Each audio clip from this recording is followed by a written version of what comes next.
The unexpected resistance. The vast darkness of space shimmered with an eerie, unnatural light as the Krax Empire's invasion fleet emerged from hyperspace. Thousands of sleek, deadly warships filled Earth's orbit, their hulls gleaming with an otherworldly metallic sheen. Admiral Zexkor, supreme commander of the Krax forces, allowed himself a small, satisfied smile. This primitive world would fall quickly, just like countless others before it. On the bridge of his flagship, the Eternal Dominion, Zexkor's 4 eyes blinked in sequence as he surveyed the blue-green planet below. His wings, tucked neatly behind his exoskeleton, twitched with anticipation. "Status report," he commanded, his translator converting his clicks and chirps into the common galactic language. A subordinate officer, her carapace a duller shade of green than the admiral's, responded promptly. "My lord, we've detected no significant orbital defenses. Their primitive satellites pose no threat. Ground-based weapon systems are laughably outdated." Zexkor nodded, his antennae quivering with amusement. As expected, these humans have barely taken their first steps into space. They are children playing at war. He turned to his communications officer. "Send the standard ultimatum. Give them 1 planetary rotation to surrender unconditionally." As the message was broadcast planet-wide, Zexkor settled back in his command chair. He had conquered dozens of worlds for the glory of the Krax Empire, and this one would be no different. The humans would either submit or be crushed beneath the might of his fleet. Deep beneath the Rocky Mountains, in a top-secret facility known only to a handful of people, General Sarah Chen stood before a wall of screens, each displaying a different view of the alien armada.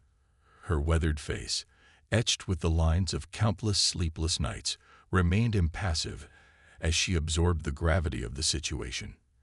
"They're here," she said simply, her voice carrying to the tense group of military and civilian leaders gathered in the war room. President Emeka Okafor, his normally commanding presence somewhat diminished by the weight of the moment, stepped forward. "What are our options, General?" Chen turned to face the room. "Mr. President, distinguished colleagues, we've prepared for this day for decades. Project Prometheus is ready." A murmur rippled through the assembled leaders. Project Prometheus had been Earth's best-kept secret, a desperate gamble born from the remnants of a crashed alien scout ship 50 years ago. "Will it be enough?" the Secretary of Defense asked, his voice tight with worry. Chen's eyes hardened. "It has to be.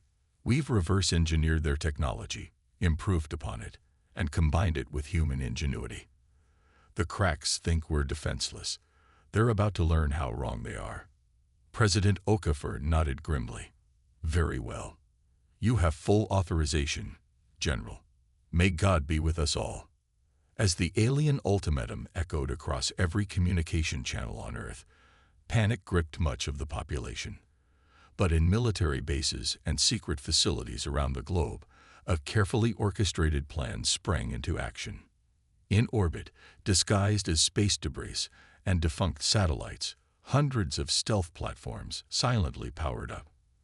On the ground, hidden silos opened, revealing sleek spacecraft of unmistakably human design, yet incorporating elements clearly beyond Earth's known technology. Admiral Zexkor was about to issue the order to begin the invasion when his sensor officer let out a startled screech. "My lord." Energy signatures detected, thousands of them, all around the planet. Before Zexkor could respond, space itself seemed to erupt. Beams of searing energy lanced out from the seemingly harmless debris field, slamming into the unprepared Krax ships. Shields that could withstand the fury of a sun buckled and failed under the onslaught. "Impossible," Zexkor roared, his wings flaring in shock and rage. "Return fire. Crush these primitives." But as his fleet scrambled to respond, a new threat emerged. From the planet's surface, hundreds of fighters rose, moving with a speed and agility that defied belief. They swarmed the larger Krax ships, their weapons cutting through advanced alien armor with terrifying ease. In the command center, General Chen watched the battle unfold with grim satisfaction. "Prometheus Squadron, You are clear to engage. Show them what humanity is capable of. A squad of larger vessels, each easily a match for a Krax cruiser, accelerated out of Earth's atmosphere. At their head flew the flagship, Hope's Dawn, piloted by Commander Jake Torres. Torres' voice crackled over the comm. Roger that, Control. Prometheus Squadron, form up on me. Let's introduce ourselves to our uninvited guests. As the human ships joined the fray, the tide of battle shifted dramatically. Krax vessels, their commanders still reeling from the shock of facing an enemy they had grievously underestimated, found themselves outmaneuvered and outgunned. Admiral Zexacor watched in horror as his mighty fleet was decimated. Ships he had considered invincible were being torn apart by weapons that shouldn't exist.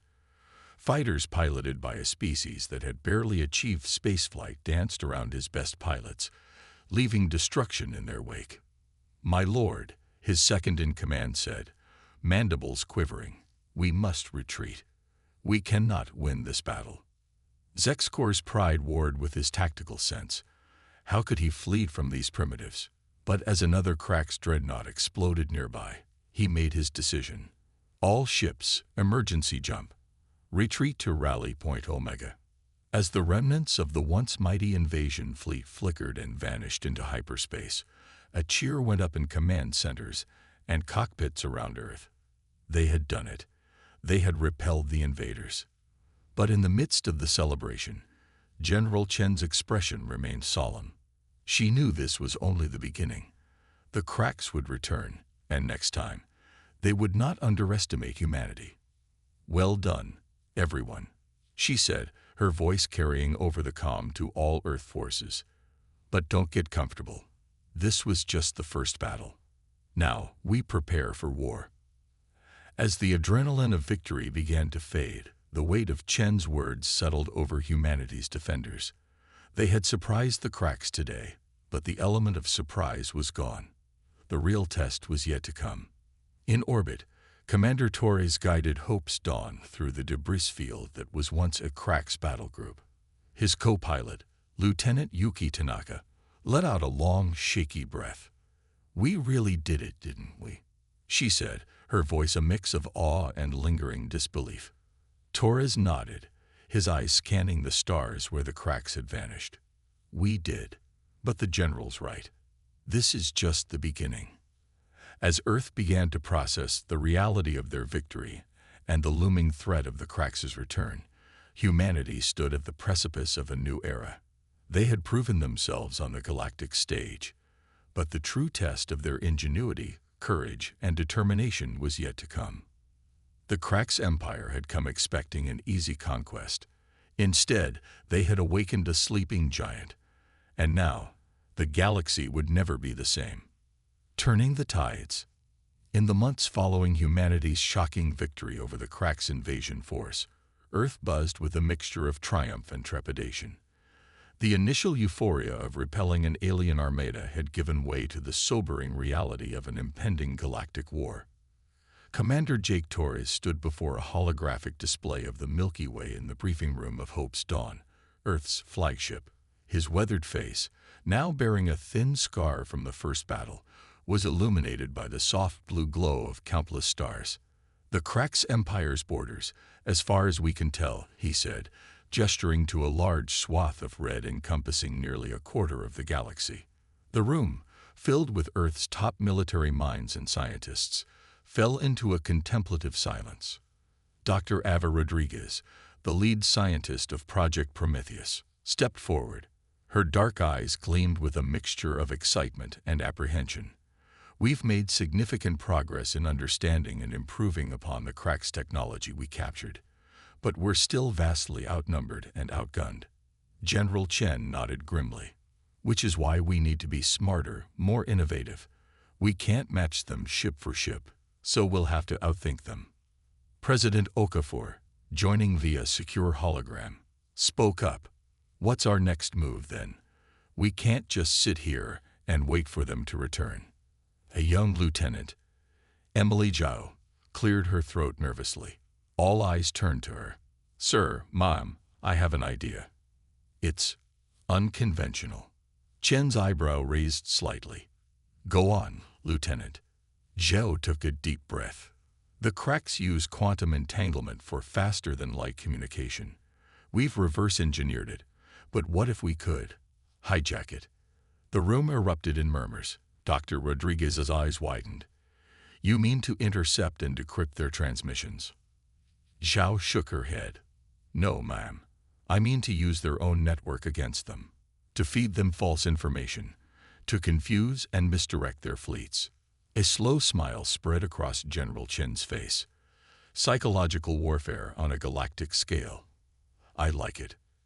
Over the next weeks, Earth's best minds worked tirelessly to implement Zhao's audacious plan.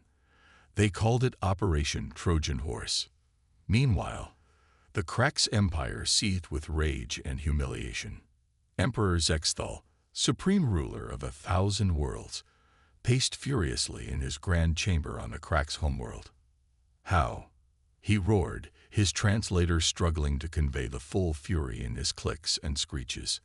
How did these primitives defeat our invincible armada? Admiral Zexkor, now stripped of his rank and awaiting judgment, cowered before his emperor. My lord, they had technology that rivaled our own. It was impossible, unprecedented. Silence. Zexthal's wings flared menacingly. You will lead the next invasion fleet personally, Zexkor. Redeem yourself, or face execution. As the disgraced admiral was led away, Zexthal turned to his war council. Prepare the armada. We will crush these humans, and any who dare stand with them. The galaxy will learn the price of defying the Krax Empire. Little did the Krax know, their every word was being monitored by Earth's newly established Galactic Intelligence Division. Back on Earth, Operation Trojan Horse was in full swing. Lieutenant Zhao, now heading the operation, worked furiously at her console. We're in, she announced, her voice tight with concentration. Accessing their battle plans now. Commander Torres leaned over her shoulder, watching as Krax fleet movements appeared on the screen. Incredible, he murmured. We can see everything they're planning. General Chen's voice came over the comm. Excellent work, Lieutenant. Now, let's give them some new orders, shall we? Over the next few days, the Krax war machine fell into chaos. Fleets arrived at empty coordinates, supply lines were redirected to non-existent bases, and false alarms of human attacks spread panic through their ranks. Emperor Zexthal was beside himself with rage. What is happening? He screeched at his befuddled advisors. How are these humans always one step ahead? As the Krax scrambled to make sense of their crumbling plans, Earth prepared its counter-offensive. The factories that had once produced cars and consumer electronics now churned out advanced weaponry and spacecraft. The entire planet was mobilizing for war. Commander Torres stood on the bridge of Hope's Dawn, watching as a fleet of Earth's new warships assembled in orbit. Each vessel incorporated Krax technology, enhanced by human innovation. They were smaller than their alien counterparts, but far more agile and packed with surprises. All ships report ready, sir, Lieutenant Tanaka announced from her station. Torres nodded, his jaw set with determination. Then it's time. Operation Thunderbolt is a go. Across the galaxy, carefully chosen Krax outposts suddenly found themselves under attack. But these weren't mere hit-and-run tactics. Each strike was a precisely calculated move in a grand strategy. On a distant Krax colony world, Governor Zexnera watched in horror as human ships appeared out of nowhere, their weapons tearing through the meager defenses. But instead of bombarding the planet, the Earth vessels launched drop pods. Within hours, the colony's spaceport was under human control. But what happened next shocked the Krax to their core. The human soldiers began evacuating civilians, treating the wounded, and distributing supplies. Similar scenes played out across a dozen worlds. The humans struck with overwhelming force, but showed mercy and compassion once victory was achieved. It was a tactic the Krax had never encountered and couldn't comprehend. Word spread quickly through the subjugated species of the Krax Empire. The humans were not conquerors, but liberators. Resistance movements that had long simmered beneath the surface began to boil over. Back on the Crack's homeworld, Emperor Zexthold received the reports with growing dread. Not only were the humans far more formidable than anyone had imagined, but they were also winning hearts and minds across the Empire. This cannot be happening, he chittered, his usually imposing frame seeming to shrink. We are the Cracks. We are invincible. We are eternal. But as more reports flooded in of human victories and growing unrest among their subject worlds, even Zexthol couldn't deny the truth. The tide of war had turned, and the Cracks Empire was facing a threat unlike any in its long history. On Earth, General Chen addressed the United Nations. The holographic displays showed the progress of Operation Thunderbolt, a sea of blue slowly pushing back the red of Crack's territory. We have achieved significant victories, she said, her voice steady and determined. But this is far from over. The Cracks still outnumber us, and they will not go down without a fight. We must be prepared for a long and difficult war. President Okafor stood, his eyes sweeping across the assembly.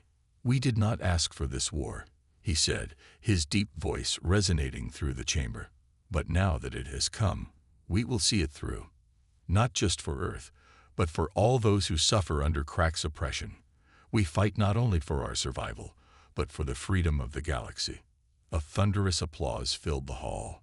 Humanity had been thrust onto the galactic stage, and they were rising to the challenge. The road ahead would be long and fraught with dangers, but for the first time since the Cracks arrived, there was real hope. As the assembly concluded, Commander Torres received a priority message. A Cracks defector, claiming to have crucial information about the Empire's ultimate weapon, was requesting asylum. The next phase of the war was about to begin, and the stakes were higher than ever. The counter-offensive. The cavernous hangar of Earth's newly constructed lunar base Alpha buzzed with activity as Commander Jake Torres strode purposefully towards a sleek, unmarked shuttle. His eyes were fixed on the small group gathered near the vessel's entrance, particularly on the tall, insectoid figure at its center. As Torres approached, General Chen stepped forward to make introductions. Commander, meet Zexfera. She's our defector. Torres studied the Crack's female, noting the iridescent sheen of her exoskeleton and the nervous twitch of her antennae. Despite her alien appearance, he could read the apprehension in her four eyes. Welcome to Luna, Zexfera, Torres said, his translator converting his words to the clicking language of the Cracks. I understand you have information for us. Zexfera's mandibles clacked softly before her own translator engaged. Yes, Commander. Information that could turn the tide of this war decisively in your favor. As they made their way to a secure briefing room, Torres couldn't help but feel a mix of hope and skepticism. The war had been going well for Earth, but they all knew the Crack's empire was far from defeated. Once sealed inside the room, Zexfera activated a holographic projector she'd brought with her. The image that sprang to life made everyone present draw in a sharp breath. This, Zexfera said, her voice trembling slightly, is the Worldbreaker. The hologram showed a massive space station, easily the size of a small moon. Its surface bristled with weapon emplacements, and at its heart was a terrifying device that pulsed with barely contained energy. Dr. Rodriguez, who had joined them for the briefing, leaned in close, her eyes wide. What are we looking at exactly? Zexfera's antennae drooped. It's a gravity weapon, capable of tearing planets apart at the molecular level. The Empire has been working on it in secret for decades. It's their insurance policy against any species that dares to resist. A heavy silence fell over the room. General Chen was the first to speak. How close is it to being operational? Too close, Zexfera replied. Weeks, maybe days. Once it's active, no world will be safe. Torres felt a chill run down his spine. All their victories, all their sacrifices, could be undone in an instant if this weapon became operational. We need to destroy it, he said, his voice hard with determination. General Chen nodded grimly. Agreed. But how? Where is this monstrosity located? Zexfira manipulated the hologram, zooming out to show a star system deep in Crack's territory. Here, in the Zexcroll system, it's heavily guarded, of course. The Empire's most elite fleets protect it. For the next several hours, they pored over the information Zexfira had brought. The challenges seemed insurmountable. The World Breaker was protected not just by fleets, but by a network of sensor arrays that would detect any approaching force long before it could strike. As the briefing wound down, Torres found himself standing alone before the hologram, his mind racing. They needed a plan, something unexpected, something human. He muttered to himself, a slow smile spreading across his face. The next day, Torres presented his plan to Earth's War Council. It was audacious, borderline insane, but it just might work. "We can't sneak a fleet in," he explained, "so we don't. We use their own supply lines against them. We hijack a Crack's freighter, pack it with our best troops and our most advanced tech, and sail right into the heart of their defenses." President Okafor frowned. "It's risky. If they discover our ruse—" "With respect, Mr. President," Torres interjected, "everything about this war is risky. But this gives us our best shot at taking out the World Breaker before it's too late." After much debate, the plan was approved. Operation Trojan Horse, which had served them so well in intelligence gathering, would now be applied on a grand scale. Over the next week, Earth's finest soldiers and engineers worked tirelessly to modify a captured Crack's freighter. Every inch of cargo space was utilized, hiding cutting-edge weapons, stealth suits, and even a few of the experimental gravity bombs Earth's scientists had been developing. As the day of the mission dawned, Torres stood before his hand-picked team. Among them was Lieutenant Zhao, whose expertise in Crack systems would be crucial for maintaining their cover.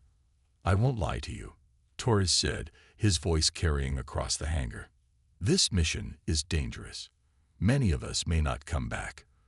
But what we do today could save not just Earth, but countless worlds across the galaxy. We are humanity's best hope, and we will not fail." A chorus of determined shouts answered him. These men and women knew the stakes, and they were ready to give everything for the cause. As the disguised freighter lifted off from Luna, heading for the first of many hyperspace jumps that would take them deep into enemy territory, Torres felt the weight of responsibility settle heavily on his shoulders. The fate of the galaxy might well rest on the success or failure of this mission. The journey to the Zexcroll system was tense, filled with close calls as they navigated Crack's checkpoints and patrols. Lieutenant Zhao's skill in mimicking Crack's communication protocols proved invaluable, allowing them to bluff their way through increasingly tight security. Finally, after what felt like an eternity, they emerged from their final hyperspace jump to see the World Breaker looming before them. The massive station dwarfed everything around it, its weapon ports glowing with malevolent energy. "All hands, prepare for insertion," Torres ordered, his voice steady despite the hammering of his heart. "May fortune favor the bold." As their freighter approached the World Breaker's docking bay, a tense silence fell over the ship. Everything hinged on these next few moments. If their disguise held, they would gain access to the heart of the Empire's deadliest weapon. If not, the comm crackled to life, a harsh Crack's voice demanding identification. Zhao responded smoothly, her voice modulator perfectly mimicking Crack's intonations as she provided the stolen clearance codes. Seconds stretched into eternity as they waited for a response. Torres held his breath, acutely aware of the sweat beading on his forehead. Finally, the Crack's controller responded. "Clearance granted. Proceed to docking bay 17. A collective sigh of relief passed through the ship. They were in. As the freighter settled into the docking bay, Torres turned to his team. "Remember the plan. Team Alpha secures the control center. Team Beta plants the charges on the main reactor. Team Gamma provides distraction and covers our escape. Move fast, stay silent, and may God be with us all." With a hiss, the freighter's cargo doors opened, and Earth's finest poured into the heart of the Crack's war machine. The battle for the fate of the galaxy had begun. Torres led Team Alpha through the winding corridors of the Worldbreaker, their stealth suits keeping them invisible to the crack's sensors. They encountered little resistance at first, the cracks clearly not expecting an infiltration at the heart of their empire. But as they neared the control center, alarms began to blare.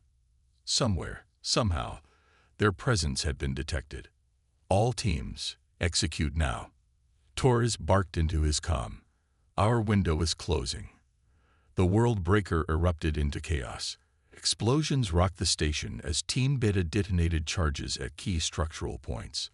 The sounds of firefights echoed through the corridors as Team Gamma engaged the crack's defenders, drawing attention away from the other teams.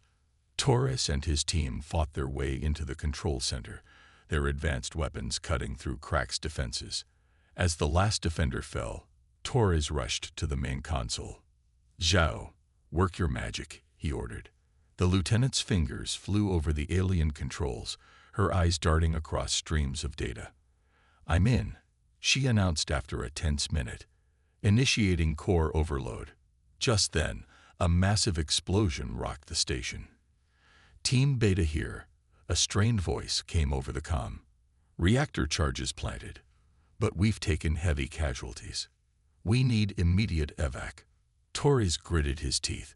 The plan was unraveling, but they were so close. "All teams, fall back to the ship. We're leaving." As they fought their way back through the chaos-filled corridors of the dying station, Torres couldn't shake the feeling that they were missing something. The crack's resistance was fierce, but somehow uncoordinated. They were almost back to the docking bay when a chilling realization struck him. "It's a trap," he breathed. No sooner had the words left his mouth than a massive explosion ripped through the docking bay, destroying their ship and any hope of easy escape. As Crack's troops poured in from all sides, Torres and his remaining team found themselves backed into a corner. The Worldbreaker was falling apart around them, but it seemed their mission would end in failure. Just when all hope seemed lost, the station rocked with a new series of explosions. But these weren't from their charges. Through the viewing ports, Torres saw flashes of weapons fire. A fleet had arrived, and it wasn't Cracks. "This is Admiral Khan of the Free Galactic Alliance," a new voice crackled over their comms. "Human warriors, if you can hear this, hold on. Rescue is coming." As Torres and his team fought with renewed vigor, they realized that their actions had inspired more than just Earth. Across the galaxy, other species had risen up, forming an alliance to challenge Crack's dominion. The battle raged on, both in the crumbling halls of the Worldbreaker and in the space around it. But now, for the first time, Torres allowed himself to feel something he had almost forgotten: hope. The war was far from over, but in this moment, as human ingenuity and determination met with unexpected allies, the tide had truly turned. The galaxy would never be the same, and humanity had played a pivotal role in shaping its future. As rescue ships broke through the Cracks lines and approached the failing station, Torres looked at his battered but unbowed team. "Well done, all of you," he said, his voice thick with emotion. "Let's go home." The Worldbreaker erupted into a final, cataclysmic explosion behind them as their rescuers whisked them to safety. The symbol of Crack's oppression was no more, and a new chapter in galactic history was about to be written. Unlikely alliances.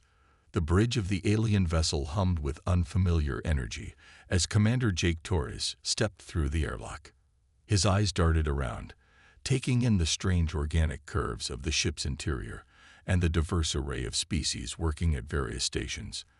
This was the flagship of the newly formed Free Galactic Alliance, and Torres couldn't shake the surreal feeling of being surrounded by so many different alien races, all united in a common cause. Admiral Khan, a towering four-armed being with iridescent scales, approached Torres with a gesture that seemed to be their species' equivalent of a smile. "Commander Torres," Khan's translator conveyed, their voice a melodious trill. "Welcome aboard the Harmony of Dawn. Your actions at the Worldbreaker have ignited a flame of hope across the galaxy." Torres nodded, still processing the rapid turn of events. "Thank you, Admiral. I must admit, we didn't expect all of this." He gestured at the bustling bridge, filled with species he'd never even imagined existed. Khan's scales shifted color slightly, expressing an emotion Torres couldn't quite interpret. "The cracks have dominated our worlds for centuries, Commander. Many of us had lost hope of ever breaking free.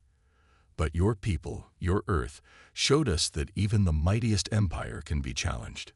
As they walked through the ship, Torres was introduced to representatives from a dozen different species. There was Zalthura, a gaseous entity contained within a specially designed suit, whose people had been energy farmers before the cracks enslaved them. Ixal, a hive-mind insectoid race, communicated through complex pheromones and vibrations, offering their unparalleled skills in coordination and strategy. Each species brought unique abilities and technologies to the Alliance. The Volari, for instance, were masters of stealth and had developed cloaking devices that could hide entire planets. The Quarathi, while small in stature, were unmatched in their mastery of quantum mechanics, offering advancements that even Earth's best scientists struggle to comprehend. As the tour concluded in a large conference room, Torres found himself seated at a table with beings from across the galaxy. The gravity of the moment wasn't lost on him. Humanity, so recently thrust onto the galactic stage, was now at the heart of an interstellar alliance. Admiral Khan took their place at the head of the table. "My friends," they began, their translator conveying a tone of both solemnity and hope, "we stand at a crucial juncture. The destruction of the Worldbreaker has dealt a significant blow to the Cracks Empire, but we must not underestimate them. They will retaliate, and with a vengeance that threatens to consume us all." A holographic display sprang to life in the center of the table, showing the current state of the galaxy. Large swaths were still colored in the angry red of Cracks' control, with pockets of blue representing free or rebelling worlds. Zalthura's suit emitted a series of pulses as they spoke. "The Cracks are already mobilizing their reserve fleets. Our intelligence suggests they're planning to make an example of worlds that have joined the rebellion." Torres leaned forward, studying the display intently. "We need to consolidate our forces, create a unified defense network." He pointed to several key systems. "If we can establish strongholds here, and here, we can create a buffer zone to protect the most vulnerable worlds." Ixal's representative vibrated in what Torres had learned was agreement. "The human strategy is sound. Our hive can coordinate the movements of our combined fleets with maximum efficiency." As the meeting progressed, Torres was continually amazed by the level of cooperation between species that, until recently, had never even known of each other's existence. The threat of Cracks' dominion had forged unlikely alliances, and with each passing moment, their combined strength grew. But it wasn't just military matters being discussed. The alliance was already looking towards the future, towards the kind of galaxy they wanted to build once the Cracks were defeated. "We must remember," a Quarathi elder chirped, her delicate wings fluttering, "that our goal is not merely to destroy, but to create. We fight not just against the Cracks, but for a future where all sentient beings can thrive in harmony." Torres nodded, feeling a swell of pride in humanity's role in this grand vision. "On Earth, we have a saying, 'United we stand, divided we fall.' I never imagined it would apply on a galactic scale, but here we are." As the meeting concluded, a plan began to take shape. The Alliance would strike at key crack supply lines, liberating subjugated worlds as they went. Earth's reverse-engineered Cracks technology, combined with the unique abilities of their new allies, would form the backbone of their strategy. But even as hope flourished, a shadow loomed.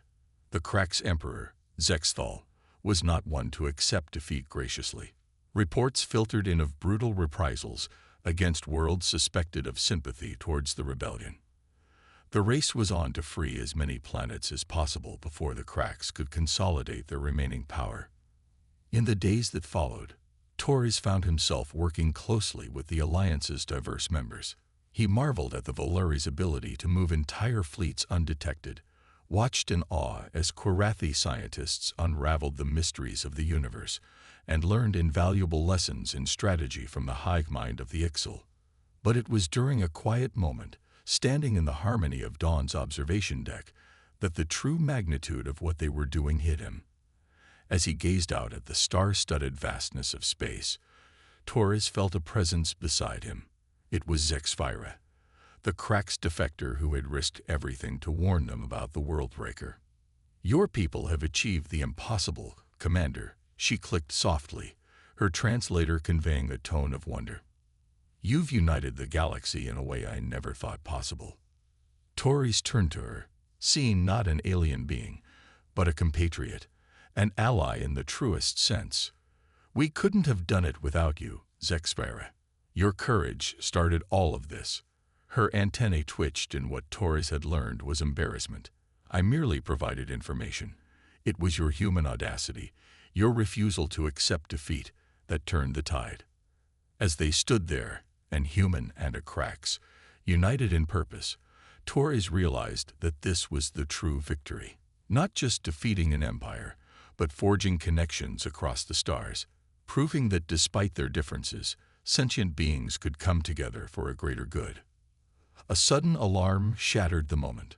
Red lights flashed throughout the ship as Admiral Khan's voice boomed over the intercom.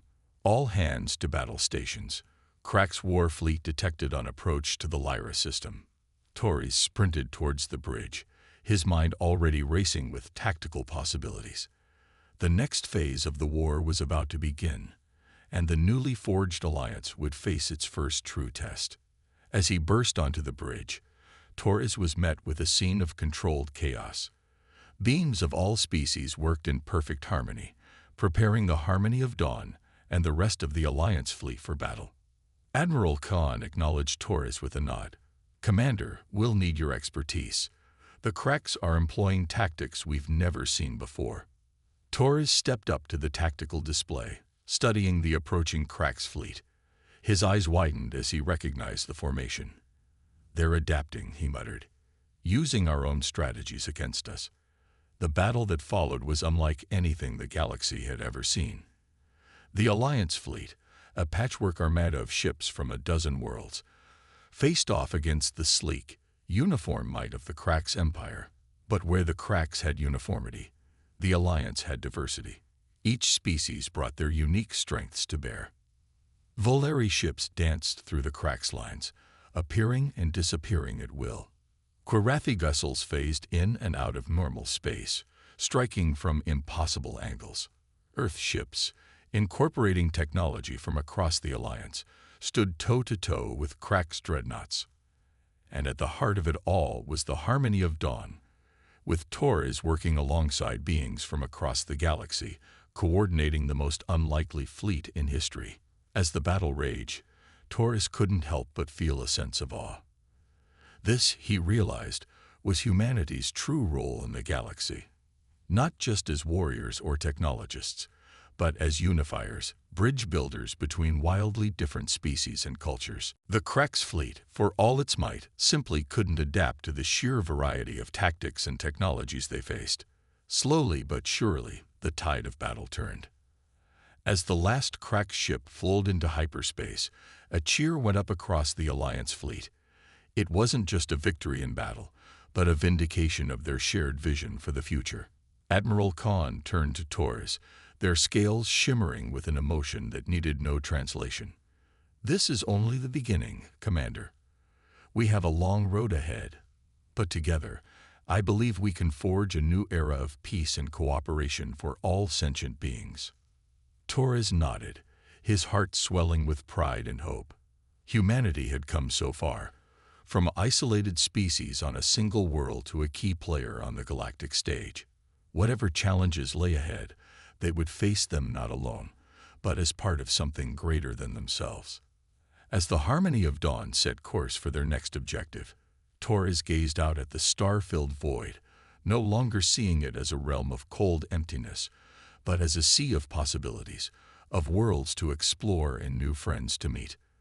The war was far from over, but in that moment, the future had never looked brighter. A new dawn for the galaxy. The Grand Assembly Hall of the Galactic Concord buzzed with an energy unlike anything the universe had ever witnessed.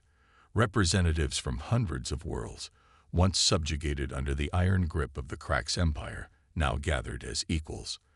The cavernous chamber, a marvel of engineering that incorporated architectural styles from across the galaxy, was a testament to the new era of cooperation.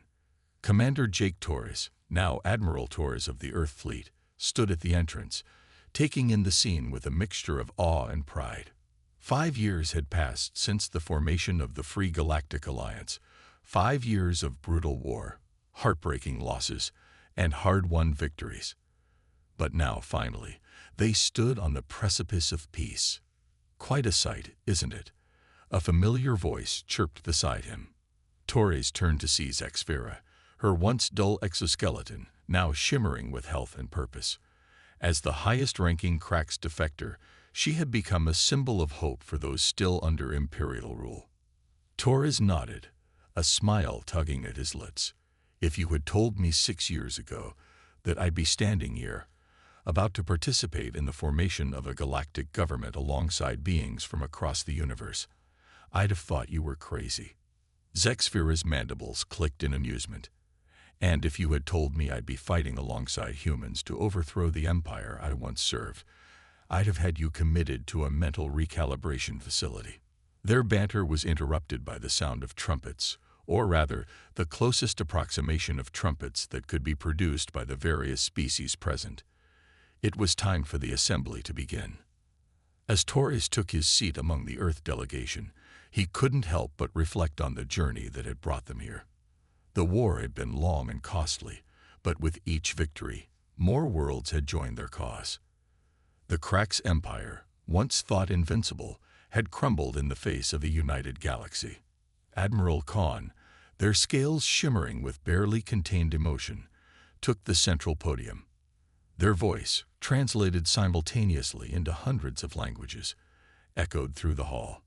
Esteemed representatives, fellow sentients, friends, we gather here today not as conquerors, not as victors over a vanquished foe, but as equals, united in our desire for peace, for progress, for a future where all beings, regardless of their world of origin or the form they take, can live in harmony.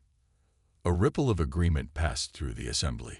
Torres saw Karathi delegates fluttering their wings in approval, while the gaseous forms of the Zalthura pulsed with agreeable hues. Ka'an continued, their voice growing more impassioned. The Krax Empire sought to dominate, to impose uniformity across the stars. But it was our diversity, our unique strengths and perspectives, that ultimately led to their downfall. And it is that same diversity that will be our greatest asset as we forge a new path forward. The next few hours were filled with debate, discussion, and occasionally heated arguments as the framework for the new Galactic Concord was laid out. Torres found himself in awe of the process. Despite their vast differences, despite histories of conflict and mistrust, every species present was committed to building something greater than themselves. As the session neared its end, a hush fell over the assembly. It was time for the final vote, the moment that would determine whether this grand experiment in interstellar cooperation would become a reality. One by one, the representatives cast their votes. Torres held his breath as the tally climbed. They needed a 2/3 majority for the Concord to be ratified. As the last vote was cast, the hall erupted into cheers. The Galactic Concord was now a reality. In the celebrations that followed, Torres found himself approached by beings from across the galaxy. Many wanted to express their gratitude for Earth's role in sparking the rebellion. Others were simply curious about humanity, still a relative newcomer to the galactic stage. As the festivities wound down, Torres found a quiet moment alone on a balcony overlooking the capital city of the New Concord. The skyline was a breathtaking blend of architectural styles from 100 worlds, a physical manifestation of their new unity. He was soon joined by Dr. Ava Rodriguez, now Earth's foremost expert in xenobiology and a key figure in fostering understanding between species. "Quite a view," she said, leaning on the railing beside him. "Hard to believe how far we've come." Torres nodded, his eyes fixed on the horizon. I keep thinking about that first battle, when the cracks invaded Earth. How hopeless it all seemed. And now look at us. Ava smiled, a hint of mischief in her eyes. Well, you know what they say. Humanity. Fuck yeah. Torres couldn't help but laugh. The old rallying cry, born in the early days of the war, had become something of a galactic inside joke. I think we've earned that, don't you? Their moment of reflection was interrupted by an urgent beep from Torres' communicator. It was a priority message from Earth Command. As he read it, his expression grew serious. What is it? Ava asked, noting the change in his demeanor. Torres took a deep breath. Long-range sensors have picked up something big at the edge of the galaxy. Whatever it is, it's not cracks, and it's not like anything we've ever encountered. Ava's eyes widened. You don't think? Torres nodded grimly. Looks like our adventure isn't over yet. The Concorde is about to face its first test. As they hurried back inside to alert the other delegates, Torres couldn't help but feel a mix of apprehension and excitement. The galaxy was vast, full of wonders and dangers they had yet to imagine. But whatever was coming, they would face it together. Humanity had found its place among the stars, not as conquerors, but as unifiers. They had sparked a revolution, forged alliances, and helped birth a new galactic order. And now, as a new threat loomed on the horizon, Torres knew that the best of humanity, its creativity, its resilience, its unbreakable spirit, would once again be called upon. The war against the cracks was over, but humanity's greatest adventure was just beginning.